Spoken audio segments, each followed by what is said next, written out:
સોનગઢના સાંડકુવા ગામે રતનજોતના બીજ ખાઈ જતા પ્રાથમિક શાળાના બાળકોની તબિયત લથડી. તાપી જિલ્લાની સોનગઢના સાંડકુવાની પ્રાથમિક શાળામાં શાળા સંચાલકોની ઘોર બેદરકારી સામે આવી છે. રતનજોતના ઝેરી બી ખાઈ જતા પ્રાથમિક શાળાના બાળકોની એકાએક તબિયત લથડી છે. આ તમામ બાળકોને જુદી જુદી 3 જેટલી 108ની મદદથી સારવાર માટે વ્યારાની હોસ્પિટલમાં આવ્યા છે. સોનગઢ તાલુકાના સાંડકુવા ગામે પ્રાથમિક શાળાના બાળકોએ એકાએક જોતના ઝેરી બી ખાઈ જતા તેમને તબિયત લથડી ગઈ હતી. તમામ બાળકોએ તાબડતોબ ઇમરજન્સી સેવા 108ની મદદથી સારવાર માટે વ્યારાની જનરલ હોસ્પિટલમાં ખસેડવામાં આવ્યા છે, જ્યાં તેમની તબિયત સ્થિર હોવાનું જાણવા મળશે. તમામ 108ની મદદથી વ્યારાની જનરલ હોસ્પિટલ ખાતે સારવાર માટે લાવવામાં આવ્યા હતા. બાળકોના વાલીઓ પણ દવાખાને પહોંચી ગયા હતા.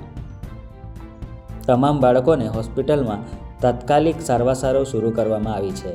હાલ તમામની તબિયત સુધાર પર છે. દરમિયાન રતનજોતના ઝેરી બી બાળકોની સુધી કઈ રીતે પહોંચ્યા, આ એક સવાલ છે.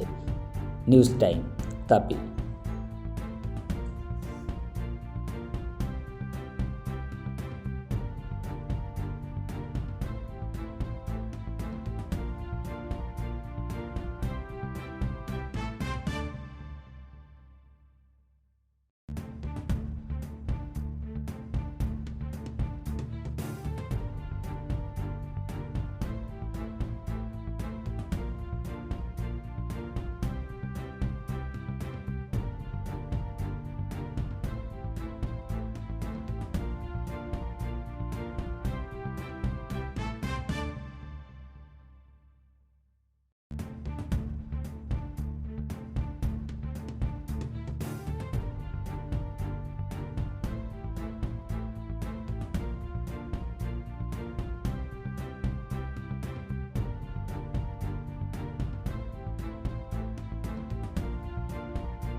મારું નામ અનિલભાઈ રાયસિંગભાઈ કામિત છે.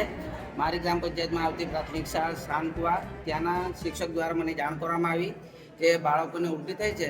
અમે શિક્ષકોએ તાત્કાલિક 108ને ફોન કરી અને સ્થાનિક ગુંખડીની CHC ટીમ પણ ત્યાં આરોગ્યની ટીમ હાજર હતી અને એની સારવાર દરમિયાન એ લોકોએ પ્રથમ તબક્કામાં સોનગઢ વિચાર્યું હતું લઈ જવા માટે. ત્યાંના જે 108માં સિસ્ટર આવ્યા એમણે કીધું કે સોનગઢની અંદર બાળકોનો કોઈ પણ ડૉક્ટર હાજર નથી ત્યાં, તો એમણે તાત્કાલિક વ્યારા શિફ્ટ કરવાનું વિચાર્યું. તો વ્યારા શિફ્ટ થઈ તાત્કાલિક 108 મારફત અહીં વ્યારા ઇમરજન્સી વોર્ડમાં લઈને દાખલ કર્યા. અહીંયા સારવાર કરી અને ત્યાર પછી વ્યારા 68 નંબરના જે બાળકોનો વડ છે ત્યાં લઈને અત્યારે હાલ સારવાર હેઠળ છે. બધા જ બાળકો સુરક્ષિત છે, સારા છે અને આરોગ્યની ટીમ તેમાં તમામ વહીવટી તંત્ર અહીં કામે લાગી ગયું છે. તેથી હું ગામના સરપંચ તરીકે આપ સર્વનો આભાર માનું છું.